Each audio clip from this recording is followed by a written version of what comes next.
Hello, everybody. It's your host here. I just wanted to remind everyone that there is both fact and fiction in these stories, and that they are all entirely for entertainment and not to be taken too seriously. I hope you guys enjoy what we're bringing to the channel now. There are also some ways to support the channel listed below, and you could also do the like, comment, and subscribe thing. It's free. Enjoy the show.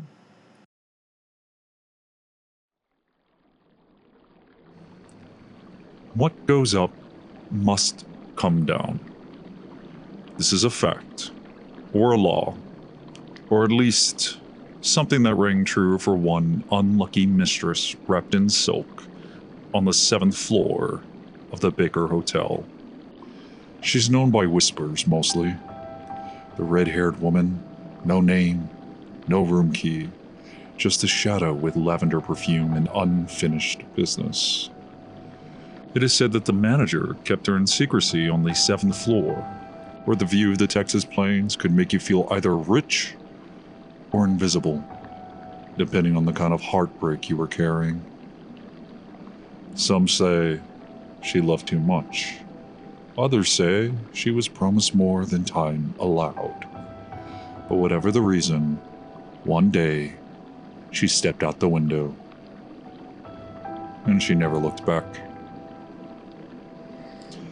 Room 721, or 714 if you believe the other half of town, is hers.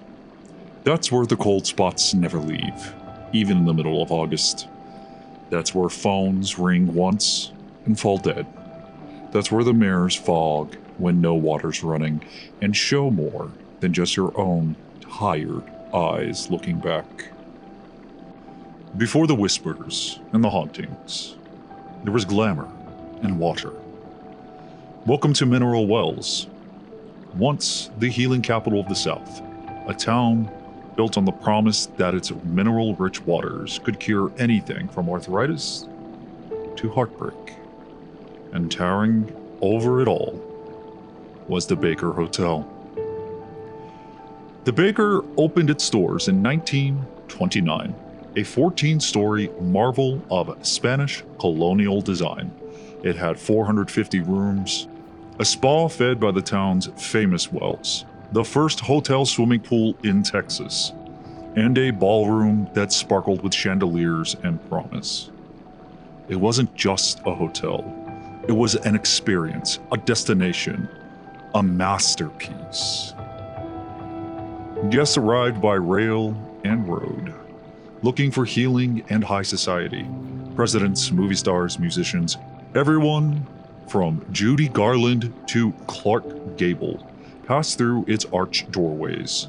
Even Bonnie and Clyde are rumored to have roamed its halls. What began in opulence wouldn't last. By the 1940s, the shine began to fade. War changed the world.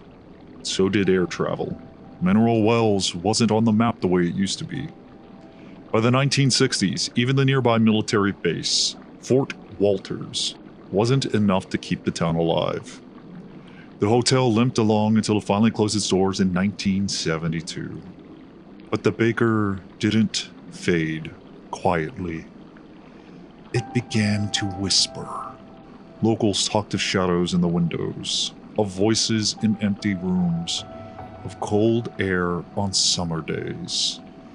It didn't take long for the legend to take root. The Baker Hotel wasn't empty.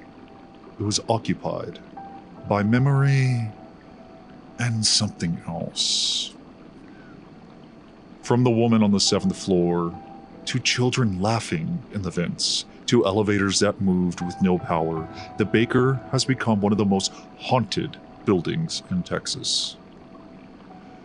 Ghost hunters, YouTubers, paranormal experts, they all come here, cameras rolling, hoping to catch a glimpse of what still walks these halls. But now, a new chapter begins. In 2019, a bold effort, a $65 million restoration plan to bring the Baker Hotel back to life, to reopen it, not just as a haunted relic, but as a luxury resort, one that remembers its roots. Still, untouched wings remain silent, dust lies thick, doors creak at the wrong hour, and some say the hotel breathes. So what is the Baker Hotel really? A historical landmark? A fading echo of glamour? A resting place for the restless?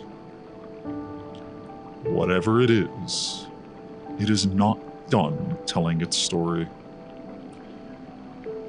Stay tuned, faithful listener, because Parawatch Radio is just getting started. And the Baker, it never truly closed. This episode of Parawatch Radio is brought to you by the goofy guys over at Black Wolf Videos. You should go give them a look, give them a check out. And if you really want to support that channel and this channel, you can go get yourself a piece of merchandise down below. But other than that, back to the show. It doesn't. I'm sorry for that brief interruption, faithful listeners, but we have to keep the lights on in the studio. So back to it. Upstairs, she whispers. Downstairs, it breathes. The basement wasn't built for beauty. It was all function. Boilers, steam valves, mineral bath chambers carved in concrete. This was where the promise of healing came to life, where water ran hot with hope and maybe something else. These days, you don't go down there without a reason, and even if you have one, you don't stay long. Ask anyone who's worked maintenance. They'll tell you about temperature shift. You'll step off the final stair. The air changes, washes over you. It doesn't just get colder, it presses. Like the hotel knows you're there.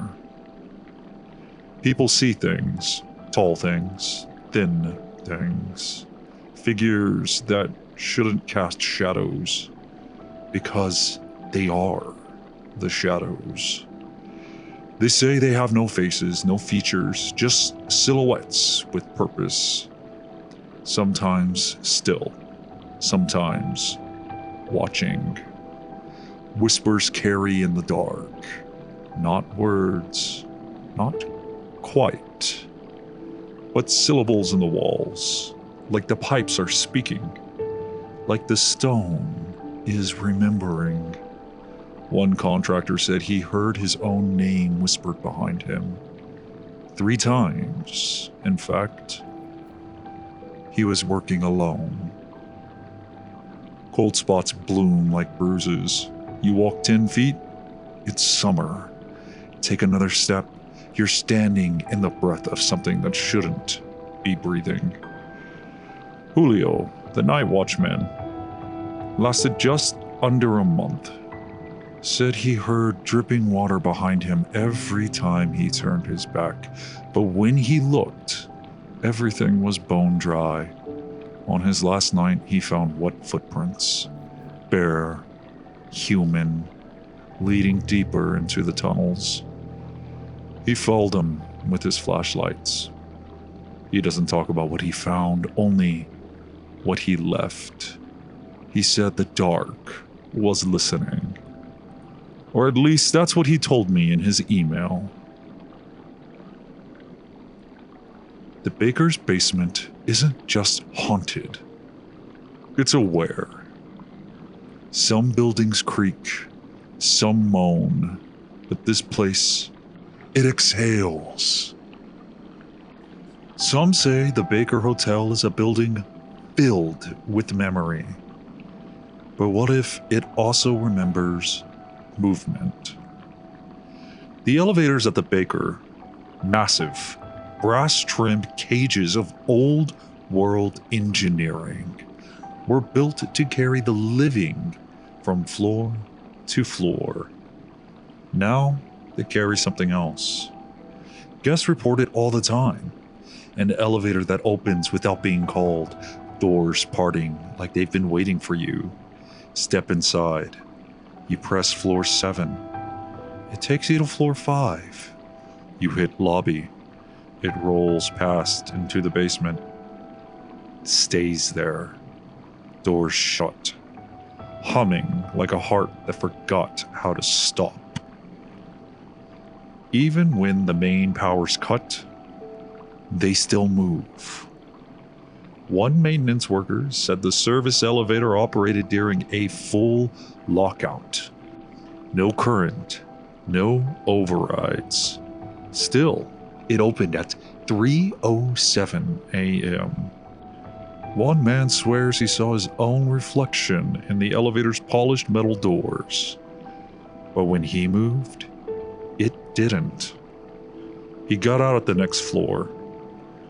He walked to his room from there, up the stairs, then back down the stairs when it was time to check out. He never entered the elevator again. Not all the spirits in the baker are cruel, but none of them rest. A bellboy's been seen on the 4th floor, pressed uniform, polished shoes, pushing a luggage cart that squeaks just a little off tempo. He tips his hat, walks the length of the hall, and disappears at the corner without ever opening a door. And then the children. They don't appear. You will never see them. But you will hear them. They echo. Laughter that rolls through the vents, bare feet slapping against the cold tile. Some say they're the children of staff, running through the hotel when it still smiled. A teacher who stayed in room 604 heard a knock late one night. 3 soft taps. When she opened the door, nothing. But the mirror behind her had fogged up, and right into the glass, perfectly symmetrical, were the words, "Let us in." She checked out the next morning, left her bags behind. Mirrors fog up when no water runs. Phones ring once, then fall dead. Voices hum lullabies older than the rooms themselves. They say ghosts don't haunt places, they haunt moments. And the Baker Hotel, it's made of them. You can't swing a ghost hunting EMF reader in Texas without hitting a story tied to the Baker Hotel. It's been featured on documentaries, ghost tours, YouTube rabbit holes, each trying to peel back the same old wallpaper and maybe uncovering something pulsing behind it. Tour guides walk the grounds like stagehands on a haunted play. Historians in dusty hats give you the dates. Ghost hunters give you the chills. And the camera crews? They give you night vision, wide eyes, and running footsteps. And you know what they say, the cameraman always survives. It's a revolving door of curiosity. And no matter how many times you check in, you never really leave. There's something about the Baker. Maybe it's the bones of the place. Steel and limestone soaked in mineral water and old sorrow. Maybe it's the stories. A red-haired woman who fell for the wrong man. A bellboy who never made it home. Children laughing through a century that forgot them. Or maybe it's that we never really left it alone. The place has been sealed, boarded, condemned. And now, it's being brought back. Restoration crews have returned, windows replaced, tiles relaid. But they say, in the untouched wings, where dust lies thicker than carpet, things still move. Doors still creak open just before dawn. Shadows still cross the hallways, that have no living footprints. The Baker Hotel isn't just an artifact. It's a character in its own story. And it still has lines left to deliver. The Baker Hotel in Mineral Wells, a luxury retreat turned ghost story. A building where the rooms remember your name even if you don't stay long. Some say it's all legend.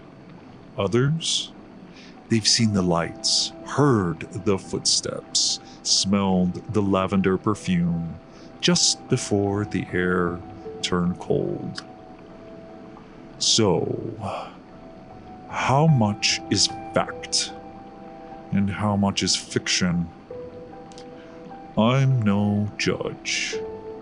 So you tell me, faithful Parawatch listener, what do you think?